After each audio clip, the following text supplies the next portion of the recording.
Coordinator for the College of Health Science at Boise State University. I am ecstatic and thrilled to share some great information about the Medical Lab Science program at Idaho State University with Professor Rachel Hulse and Ryan Patterson.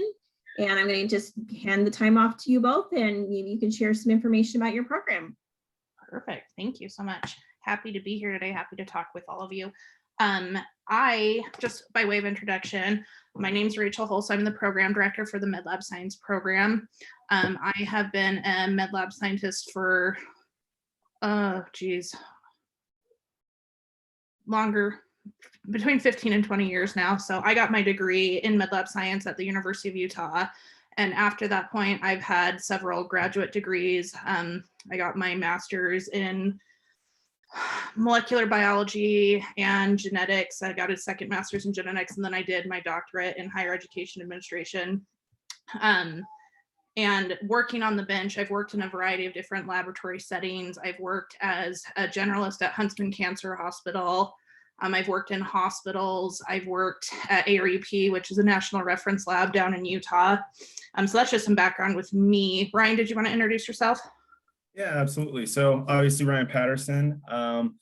My background as far as my education, I did a bachelor's in microbiology at Idaho State University, and then I pursued a master's in microbiology, and then I pursued during my master's the emphasis in medical laboratory science. So I am a graduate of this program.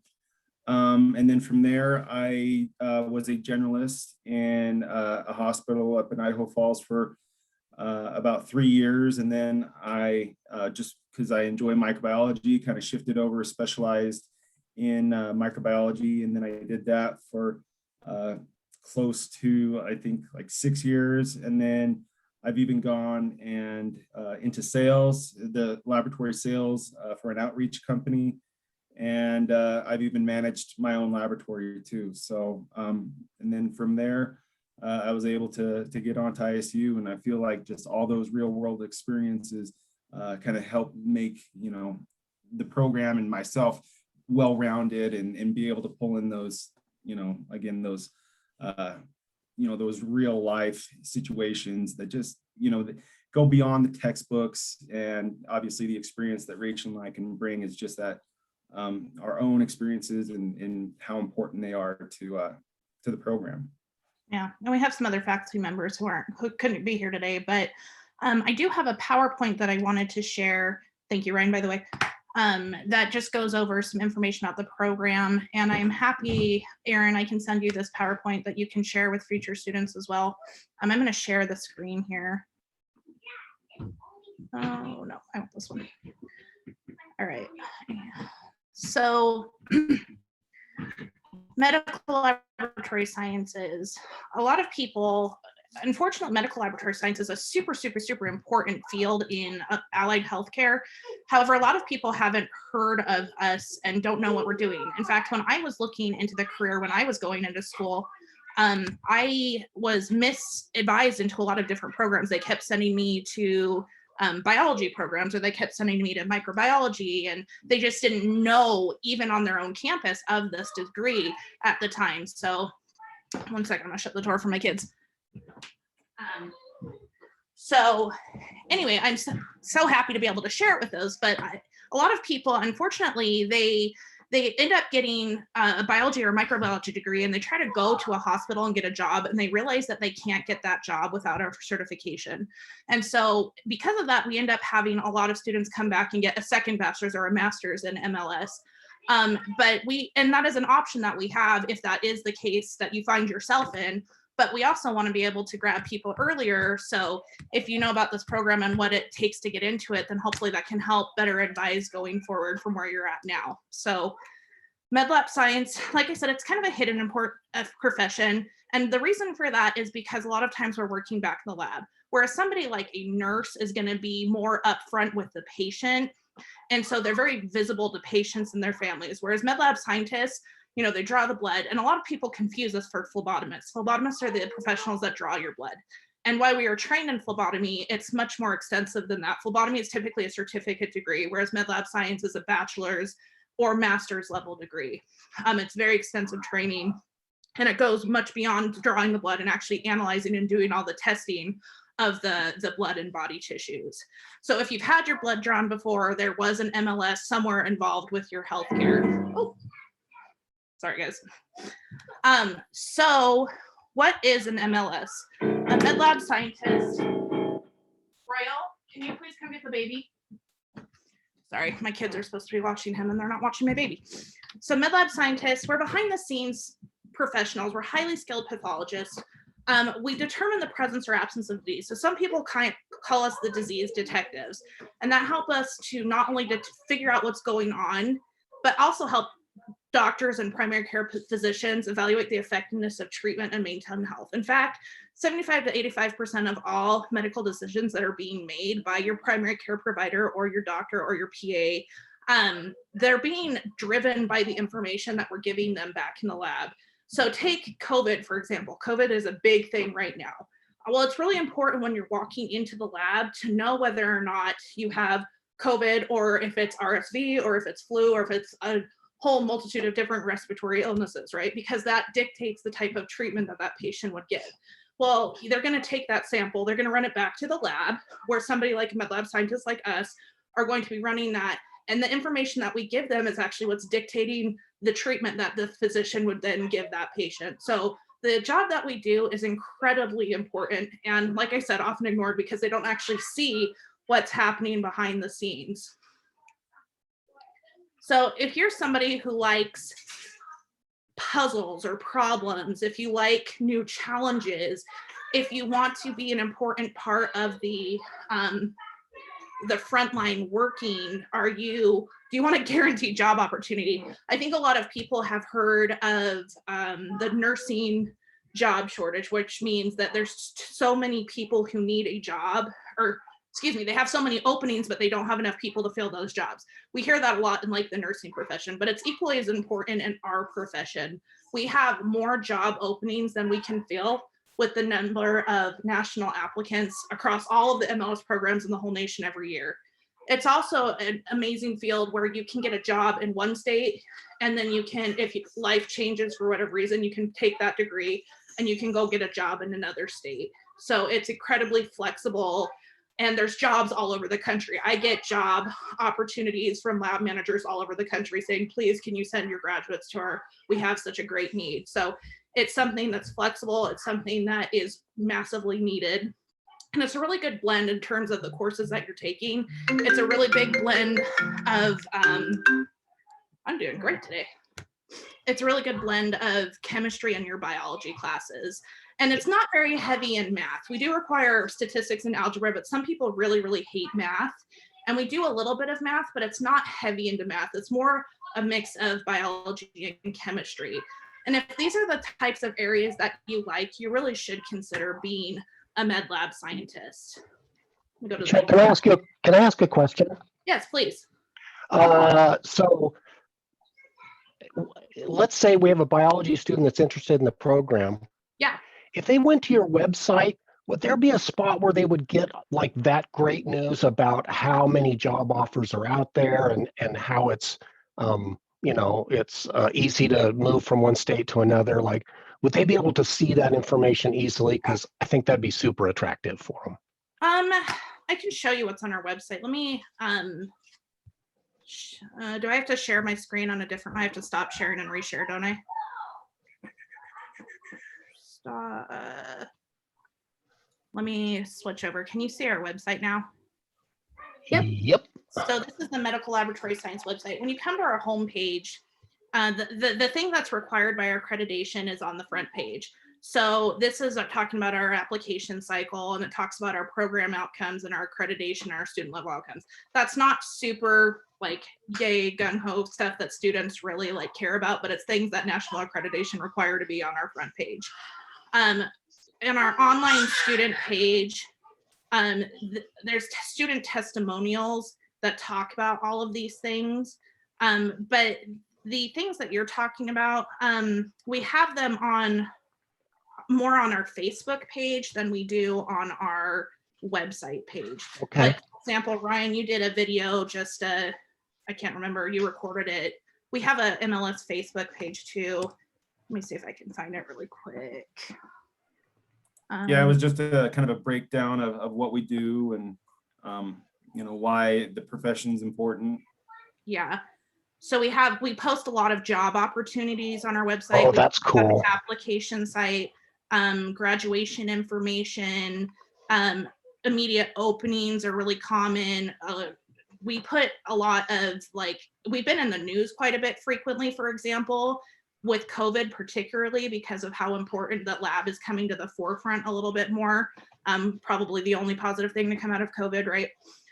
So we've posted some national articles and things like that. But that's an interesting point. I think some of that more exciting stuff should make it to the website as well. And I'll make a note of that. But we do have it on our our handouts too. If they come and visit us at recruiting events or to our office, we have handouts that we can give them that have that information as well. And I can definitely get some of those handouts into your hand, Erin. Well, and I just posted the Facebook that you are on right now, just so that if somebody wants to follow it, they can. And we can certainly put this on our link to under our pre-professional studies website, so that students, if they want to access that, they can. Yeah. But yeah, any information you want to provide us, we're more than happy to share that with our students. Perfect. And I do apologize about my kids screaming in the background. Okay. We can barely hear them. Don't worry about it. It's the joys of working from home, right? All right, let me go back to this PowerPoint now. Okay, so this is kind of redundant, but what makes great lab professionals? Problem solvers. If you like challenges and responsibility, if you like to be accurate and reliable, it's really important to have people who can be reliable when they're working with this kind of stuff on the bench. Working well under pressure, being able to finish tasks, good communication, all these things make a really good medical laboratory scientist. Some really fast, fun facts. There's more than, and this number has actually shot up exponentially in the era of COVID, but more than 265,000 medical laboratory professionals in the US. More than 10 billion lab tests are performed each year. So this is something that is not going away. It's something that's very recession proof. Oh, are you guys still there? So we need you to share your screen with the PowerPoint. Oh, sorry. That's okay. There we go. I was like, I lost you guys. I didn't see you. Okay. So it's like I was saying, it's very recession proof. There's always a need. There seems to be, we actually are projected for a 16% increase, which is faster than the national job expected average, which means there's going to be a 16% increase of needing more professionals in over the next decade, which is faster than the national average for other jobs. Plus, we're also slated to have an increase in retirement with our current workers. In fact, we're projected to have a lot of retiring MLS going out, which is only going to increase the need for professionals. So super important, super important, or super easy to get a job and to be able to find more jobs coming up in the future, which is good for students who want to get out and start making money and paying back student loans and things. I know that's really important for students. So why ISU, why MLS? So this is the national average salary in 2015. I'm sure it's changed a little bit in the last couple of years, but it's right on average with other allied healthcare providers like nursing, for example. So it's a good salary. Like I mentioned before, the 16% projected increase. And one thing that's really interesting about our graduates, so the program, once you're into the program, the block year is 3 semesters. We do August to August. And the last semester of that is this summer semester, and that's where the students go out and get a hands-on clinical rotation. It's an internship with an actual clinical lab. And over 85% of our cohort consistently every year will have a job offer before they're even done with their clinical rotations, which is really important because students go out and get jobs. It's not just something that you get a degree and then you can't find a job. Most of our students are getting offers before they're even done with their rotations and before they even receive their degree. And then we have a national certification exam at the end of the program. Once you receive your degree, you are eligible for the national certification exam. And our pass rates on that have been very good. They're consistently above the national average, and it's consistently above the accreditation standards. So we have a strong program, and more importantly, we have the only program in the state of Iowa. We have Idaho. We have the health initiative for the MLS program at the Idaho State University. So we have the MLS program, and that program is offered on all 3 of our campuses. We have it offered in Meridian campus, which is really important to your community there at BSU for students who want to stay in that area. We also have it at Idaho Falls campus and Pocatello campus. Do I have any questions here before I move on? Okay. So the degree options. This is a question I get a lot from BSU students particularly. And you mentioned it, Erin. A lot of students think that they have to get a bachelor's in biology first, or they have to get this type of degree first. In particular, they think they have to get a bachelor's in MLS before they can get a master's in MLS, and those things are not true. So we have a lot of different options.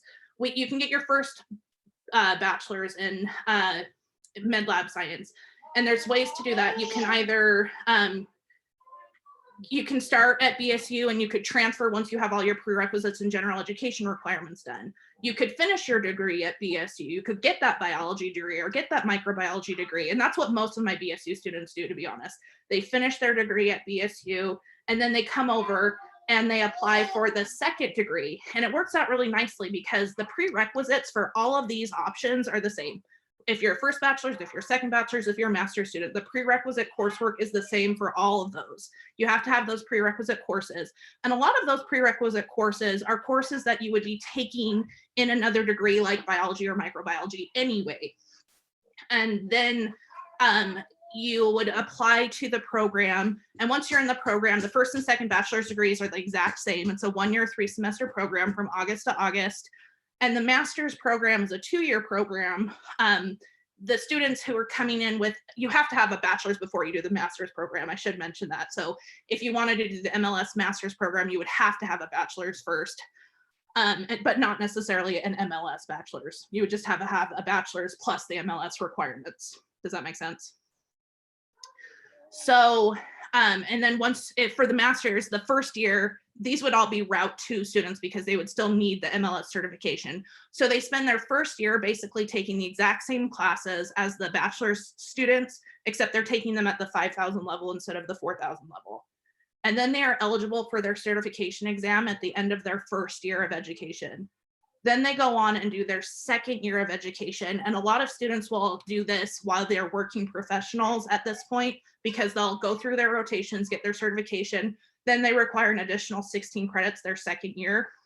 And that includes some elective coursework and either their capstone or thesis projects. And they typically do that while they're working professionals, working out on the bench already. So you don't have to finish your bachelor or your master's degree to be able to go out and work in the bench. You just have to finish that first year and earn your certification eligibility. Does that make sense? Okay, feel free to stop me or jump in if you have any questions. So our curriculum, that's what people care about, right? The curriculum. So I mentioned it's 3 semesters. We start a cohort every single fall. It's pretty credit intensive this first year. So this is the whole curriculum for the first and second bachelor's. It's designed to be the senior year of first bachelor's or the only year. That's another question I get a lot. Second bachelor students think, oh, do I have to go back and get more gen ed requirements, or do I have to go back and retake classes? And the answer is no. If they've taken their if you've gotten a bachelor's degree already, like in biology, for example, you're not going to have to go back and do any kind of gen eds. Your gen eds are done. All you have to do is make sure you have the MLS prerequisites, and then it's a 1-year program, 3 semesters, and you earn that second bachelor's just by doing what's listed on this page. So this is also the first year of that master's. If you're a master's student or a master's candidate, this would be your first year, except all of these classes, except the rotation credits, would be also at the 5,000 level instead of the 4,000 level. So the first semester is didactic coursework. Second semester is advanced coursework from the didactic coursework. And this is why we can't have students admitted in the spring, is because the courses that we teach in the spring build on from the courses that we've taught in the fall. And then, as I mentioned before, then they'll go out and do 12-week clinical rotations and 6 credits worth of work over the summer semester.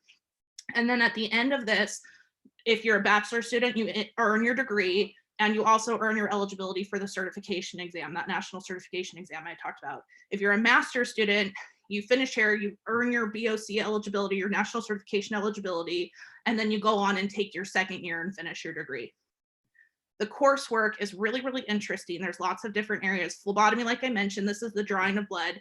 We also go into the theory involved with that. Urinalysis and body fluids. This is more things like pregnancy testing, UTI, kidney function, and then all the body fluids, things like spinal fluid analysis for things like meningitis. What am I forgetting, Ryan? This is your area. Lots of a lot of it is, sexually transmitted diseases that we're able to visually look at under the microscope. Pregnancy testing. Yeah, a lot of pregnancy tests. Yeah, it's basically synovial fluid. The body fluids that basically any fluid you can get in the body. Yeah, have some disease or disorder, and we go into great discussion about how to correlate what's we're seeing in the laboratory with what diseases are most applicable. Yes. Hematology, hemostasis. This is clotting disorders. This is cancers. This is red cells, white cells, platelets, anything that falls in line with those, not only the function of those, but the pathology of anything associated with those. Medical micro, Ryan, this is viruses, bacteria, fungi, parasitology, things like that. This is more clinical. So they have microbiology that is prerequisite, but this is more clinical based, what you're going to see on the bench, the type of instrumentation that you're going to use, and how to actually work through this in a clinical setting. Chemistry is really awesome. We have a lot of prerequisite chemistry, but when we get into the program, this is more like organ function chemistry. So this is testing, is your heart functioning, are your lungs functioning, is your kidneys doing, is your liver doing what it's supposed to be doing, and all the things associated with body chemistry. Medical immunology, and then transfusion medicine is, we call this blood bank for short. This is things like blood transfusions, and it's way more involved than just ABO compatibility. A lot of people know their blood type. We talk about transfusing blood, transfusing organs, things like that. And then of course our lab class. And then the spring semester is just advanced classes on that. It also includes molecular diagnostics, which is molecular testing of all these things, management and education, which is important because a lot of students will go on to be lab managers, and research. And then, like I said, the summer semester is clinical rotation. So the total credits once you're in the program is 38 credits. Oh, that summer says 16 credits. That should be 6. Sorry, guys. So 16 credits fall, 16 credits spring, 6 credits summer. So total of 38 credits to earn that second bachelor's, or the senior year of your first bachelor's, or your first year of your master's. Any questions on the curriculum?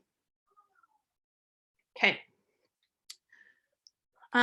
Like I mentioned, the master's degree includes that another 16 degrees beyond this, their second year. Clinical affiliates. This is also really a strong thing for ISU, because when you go out and do your clinical rotations, obviously, like here in Pocatello, for example, we have 20 students every year in Pocatello, but we have one major hospital in Pocatello. So not every student is going to be clinically rotating in Pocatello, but we have 84 clinical affiliates across 10 states.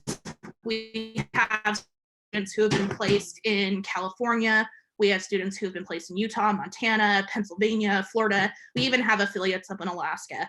And the reason that this is important is a lot of times people go to school, and most of our students end up staying in the state of Idaho, which is really nice. But sometimes they have a family in other states, or they want to move back to California or wherever they're from. And we have those options of putting you in clinical rotations in other places. And if we don't have a clinical affiliation, there's a good chance that we can create one. Sometimes hospitals won't take our students because they have affiliations with other MLS programs, but for the most part, we've been pretty successful in creating clinical affiliations where we need to. So that's a strong point as well. Prerequisites, that's what we care about in advising, right? Prerequisites.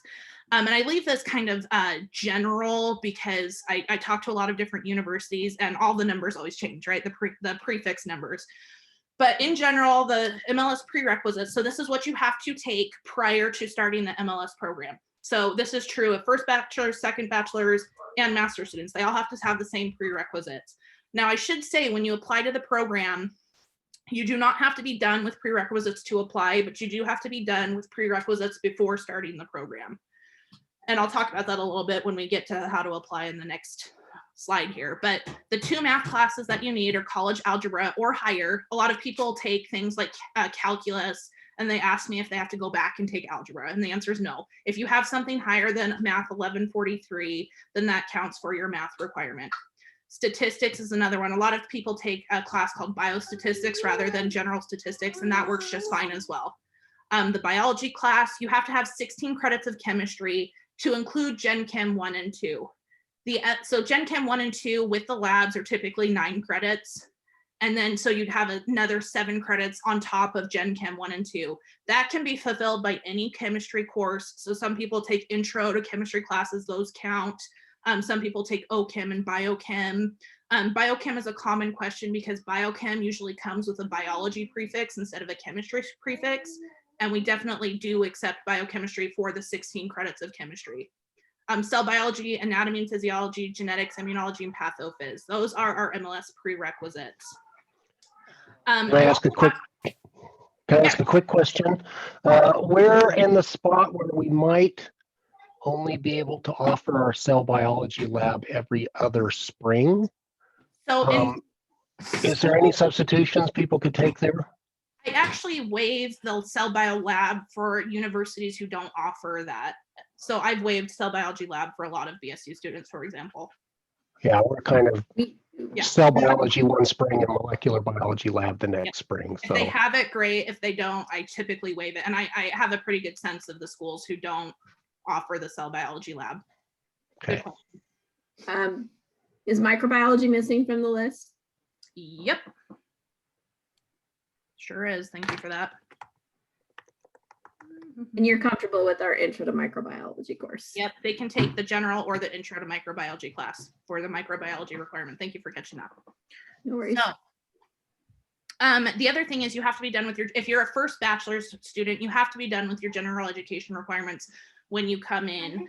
If you come in with an associate's degree, that counts for, that will cover your general, if it's an AAS degree. AAS degrees we get in trouble with sometimes because AAS degrees don't transfer over as equivalent to your general education requirements. So associates levels, AAs or AS degrees will waive those general education requirements. Any questions on prerequisites or curriculum before I move on to application cycle? Okay. So how to apply.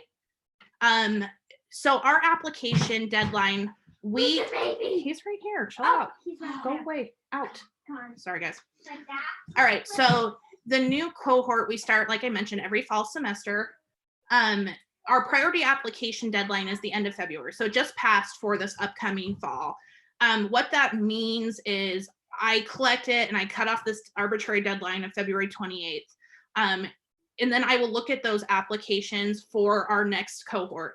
If we have openings after that, I will still accept applications on a late basis, but it will not have priority decision, if that makes sense. You also get more points on your application if you get it in by the February 28th deadline. So I'm going to go back to my website to show this a little bit more clearly.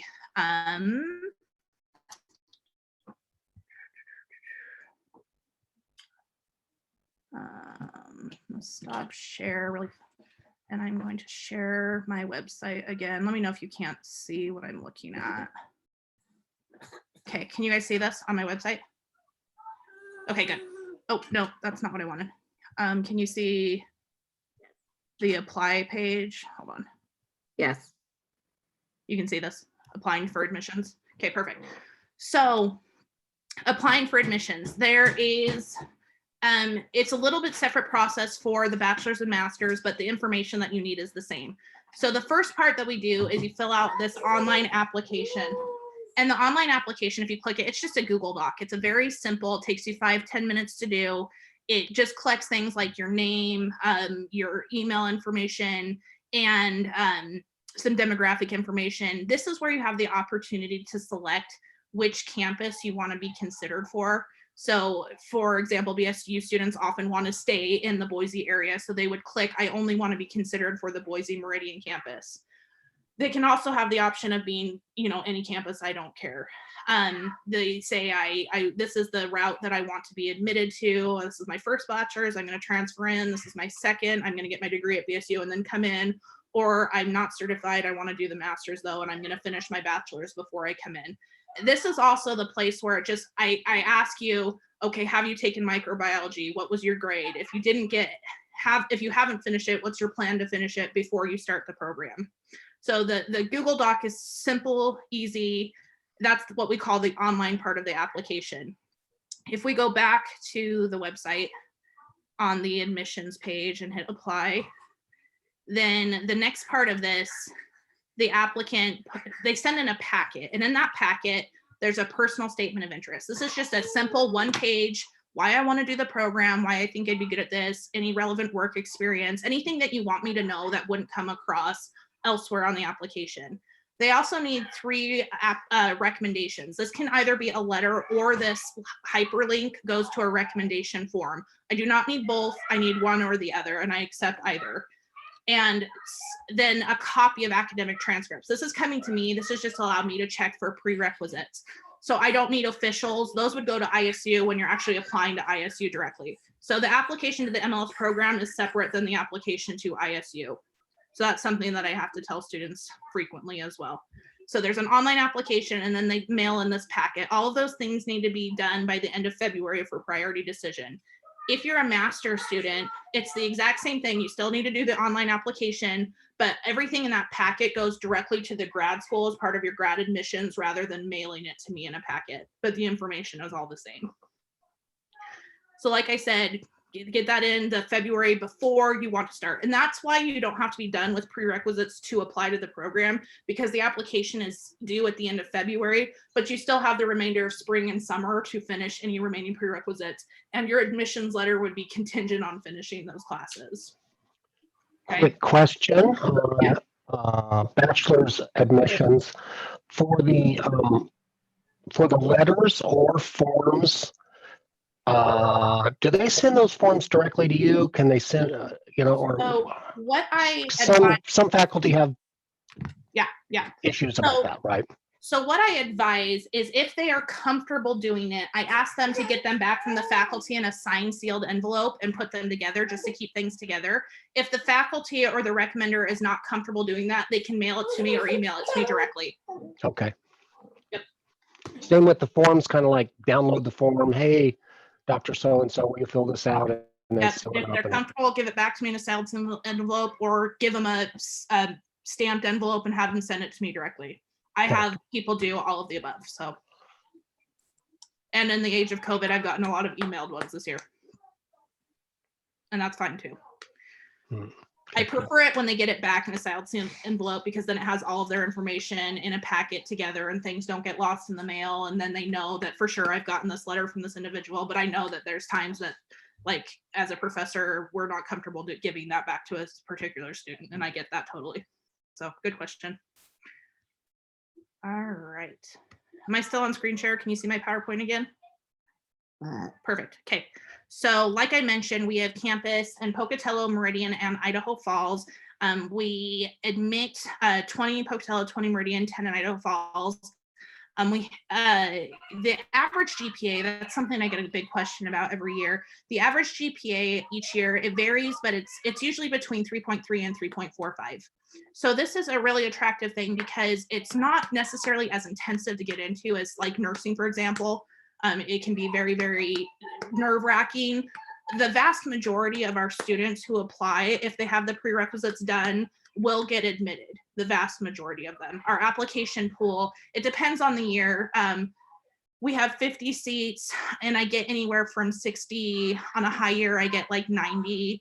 And without fail, every year I get several applications of students who are not done with their prerequisites, who are applying like their freshman or sophomore years, and they don't know that this is designed to be their senior year. So it's attractive in the fact that it's not meant to be stressful. It's not meant to be a weeder course, but as long as you do have the minimum requirements, and I should say that the minimum grade requirement for the prerequisite courses is a C-. I know that a university sometimes takes a D as a pass.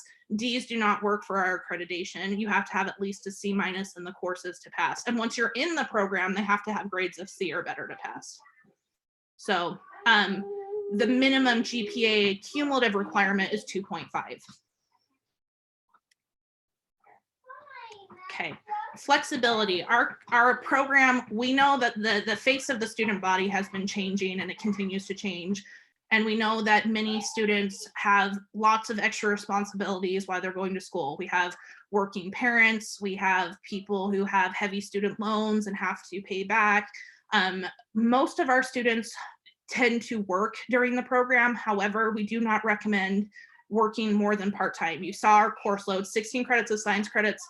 It's not an easy load, and we don't make it easy because we have to cover a lot of information to get you ready for your certification exam. That being said, we do have a lot of students who successfully do the program and work part-time.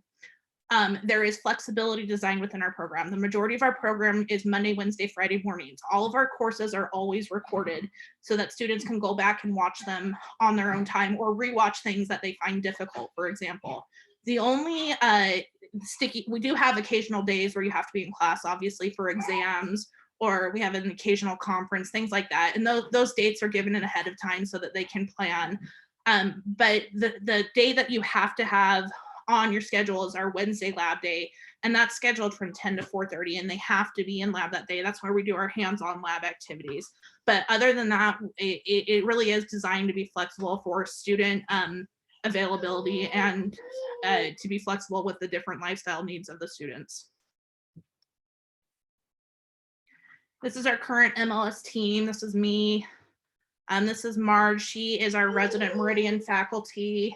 And then Ryan and I are located in Pocatello. And we all travel to the different, well, in a non-COVID year, we all travel to the different locations and we try to teach at all of the campuses.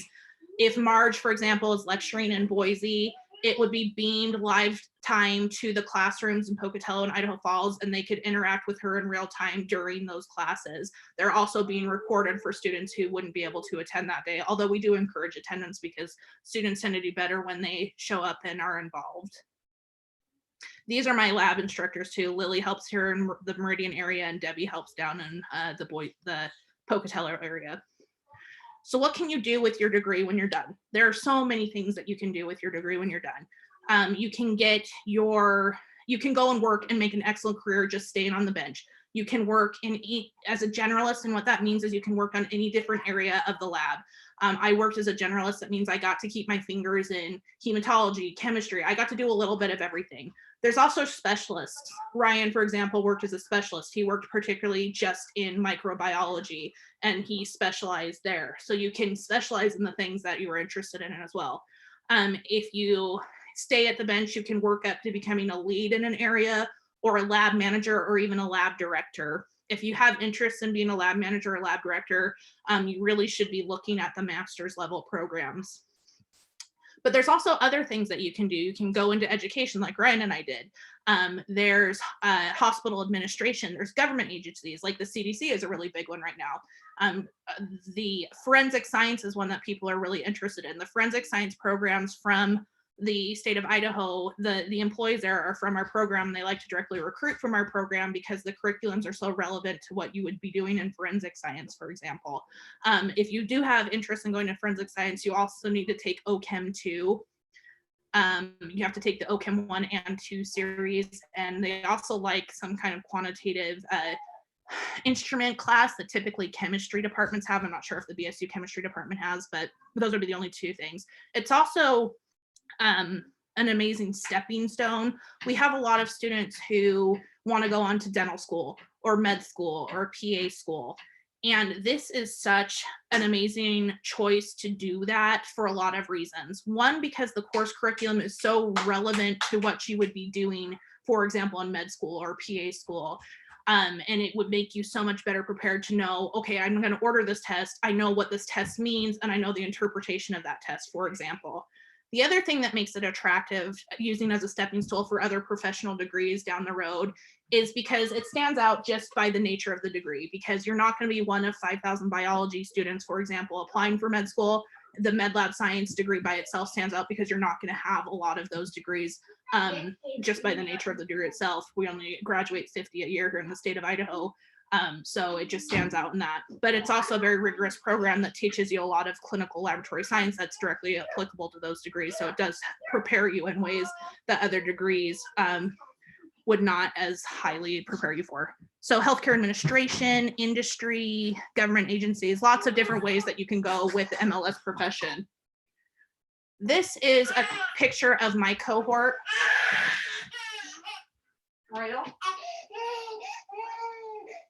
Sorry.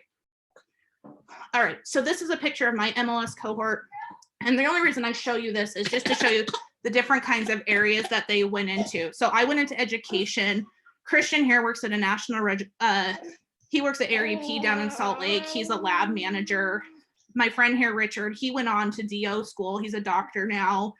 Kimmy works at the University of Utah Transplant Lab. So anytime there's an organ transplant, she's the one who matches and types that. She's on call for organ transplants. My friend Ben here, he went on and he actually went into the industry, and he works for an oil company doing the quality control on oil, and makes more money than anybody should working with oil. But I mean, the whole point here is there's so many things that you can do and take and run and do with this degree. Or you can stay on the bench and build a fabulous degree or career that way as well. So why I love this career: huge demand. I can take my job anywhere. There's huge flexibility.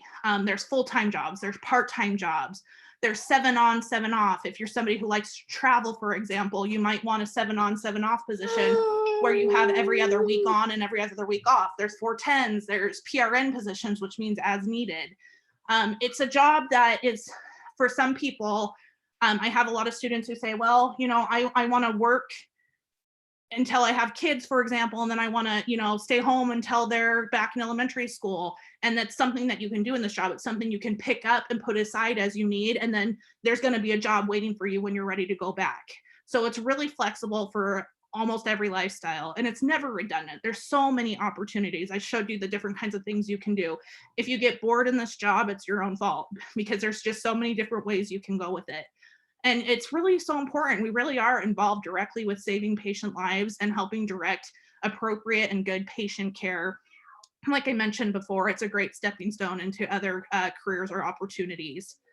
This was for BYUI, we can skip that. But if you have any questions, my contact information is here on this slide. There's my office number. I get back to my email way faster than I get back to my voice messages. hulsrach@isu.edu. Please email me with any questions. I'm happy always to answer questions and to advise. I often ask students to send me their transcripts, and I'm happy to, or just unofficial copies, and I'm happy to look over them and help analyze for program prerequisites. I do that quite frequently, and I'm happy to do that. So are there any questions that I can answer? So you've given us the good. What's the bad? The bad. Is there anything bad about your job? One thing you wish it wasn't that way? I wish we were more recognized. I wish that, you know, nursing is something that's very respected and very open, and a lot of people don't know what we are. And because of that, it's not as fought for on like a, you know, the nurses have these big organizations that fight for increased wages, and, you know, just because there's so many of them, and they have these strong professional organizations that lobby for them. We do have professional organizations, but they don't have as much clout as other healthcare areas, whereas at least that's what I would say. Ryan, I don't know if you agree.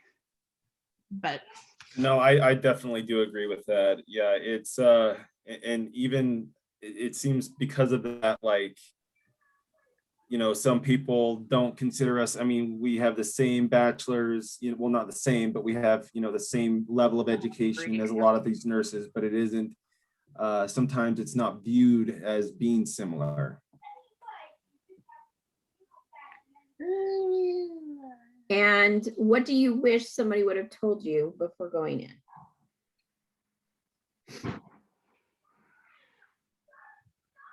I wish that, I don't know, I wish that I had just known about it earlier and more directly, because I wish that I had known that it existed and what it was and the degree that it took, because I would see things like, for example, the reason that I wanted to get into it, I watched the movie Outbreak when I was young. I don't even know if you guys know that movie. And I saw these people working in the CDC level labs, and I said, I want to do that. I want to be the person who is working on the bench and working with diseases and helping solve this. And I said, that's what I want to do. And so I was looking, when it came time to go to college, I started looking for how do I do that? And that's when they're like, oh, you want to work with microbiology. And I'd go to microbiology. I'm like, well, it has some of the stuff that I want, but that's not it. And so I just wish that I wish I knew what it was earlier, and I wish that I had been better directed to it. And I was lucky that my mother actually found it for me. And so I ended up getting into that path appropriately in a time-effective manner, but that's not true for everybody. And I wish that there was, and I'm glad that we have the ability to talk to you all as advisors now as well, because I wish that that opportunity was available for more students to get into the path more directly, rather than finding it out down the road when they can't get the job that they actually want. Yeah, I agree with that.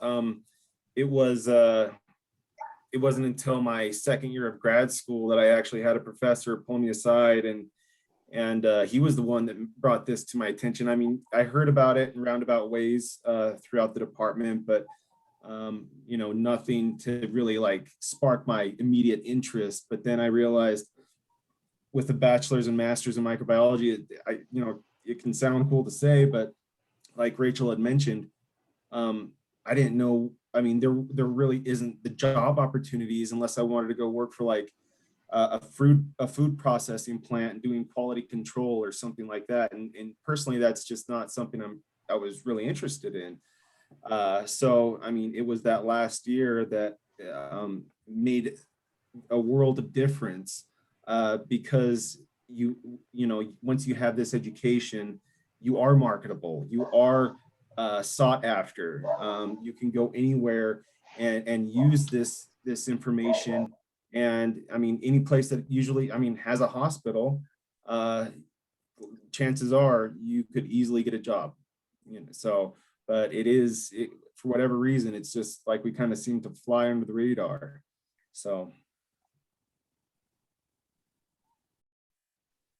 Rachel, what would you say for students that are interested in this, that might be something that they should really consider? Like, is this a high time intense type of program, or is this you need to be super organized? Like something that you've heard a lot from your students as they're moving through the program? It is a very intense year. It is a very difficult, we call it drinking from the fire hose year, especially during that fall and spring. The fall and spring, 16 credits, and it comes at you nonstop. I'm still in a meeting. Did you say no electronics? Yes, go away. Sorry. On a computer too. No, go ahead. Real? Okay, well, sorry, I'm in a meeting. Please go. Okay, good. You can go with them. No, it's only Sorry, guys. player. Please get out. Okay, so the thing that I would say is it's a very intense year, and they have to have, I don't know that they necessarily need to be the most organized people, because we do a lot of the organization for them. We try to make it very manageable, but they have to put in the time. So if somebody is there and they're working full time, you think about just the credit requirements. For every hour you're in class, you're supposed to be spending 2 hours outside of class. That's how university credits work, right? And so if you have 16 credits, you're looking at a good 40 hours of studying outside of class every week. And a lot of students, there's some students who come in stronger, more prepared than other students, but there's no way that you can be doing 40 hours of school and 40 hours of work and being able to maintain that through an entire year and being able to do all of it well. So I would say that the biggest struggle people have is overcommitting themselves during those first 2 semesters in particular, and not having the time to really commit to the study. Okay, I will talk to him.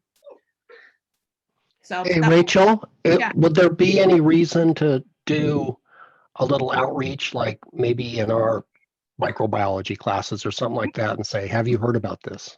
Yeah, and we do that. I've done that at Idaho State University and had good response. There's definitely what I tend to get with those students is they want to finish their microbiology degree and then come and do this, and that's great. They're welcome to do that. It certainly doesn't hurt to have 2 degrees behind your name. It's great for recruiting to go into biology and microbiology classes or pre-med classes. A lot of times pre-med think they have to do biology because they have to hit A, B, and C for their MCATs.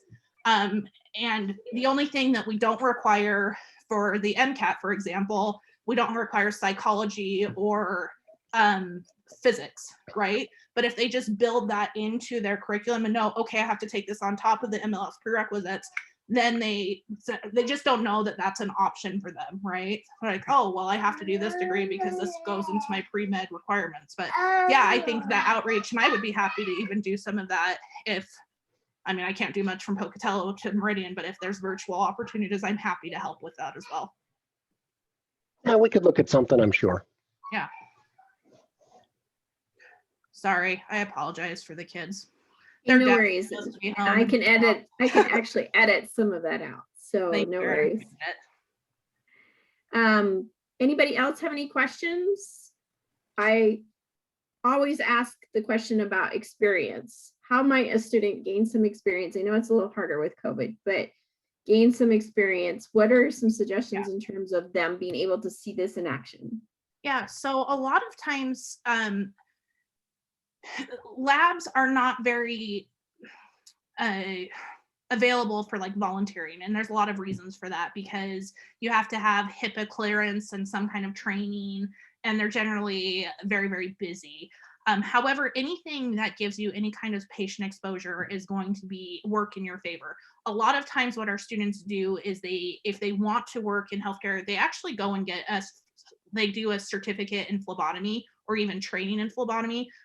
That is one of the best ways that you can get your foot in the lab, because phlebotomists work and they'll hand over these specimens to the MLS and they see how things work and they start getting a lot of the picture of the pre-analytical part of the lab testing. So that's an excellent way if they have opportunity or interest in going through a phlebotomy type program. And it's typically just a couple weeks. It can be anywhere from 4 to 12 weeks, depending on the certification.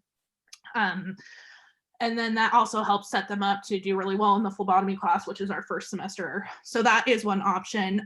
Sometimes if they look at the hospital job boards, there's opportunities for like specimen processors. Those are good opportunities, or just volunteering in the hospital setting.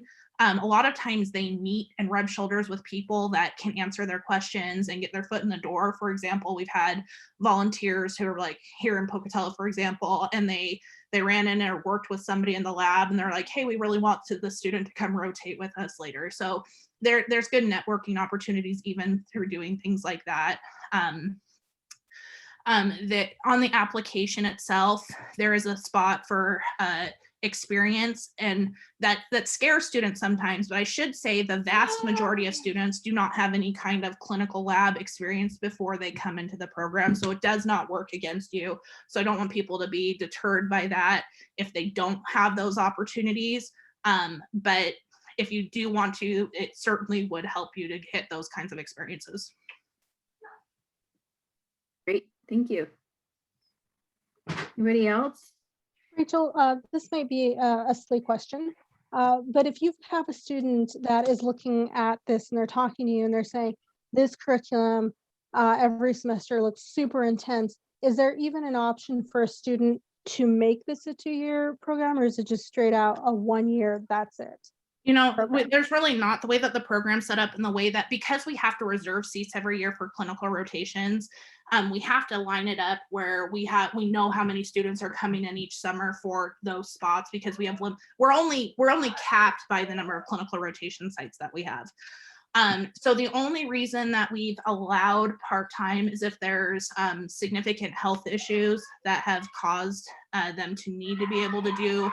So it is possible with, I would say with rare exception, most times we don't allow part-time because of just the way that the program's set up and how we have to plan for clinical rotation settings. unfortunately.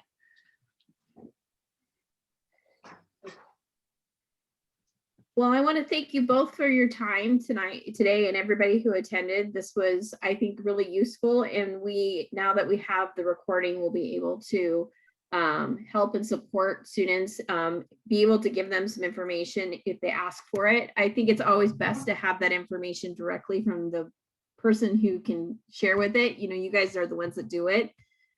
I'm only deadly enough, right? And I only know enough to be deadly to allow them to kind of start to get their whistle wet. So I do thank you for that. And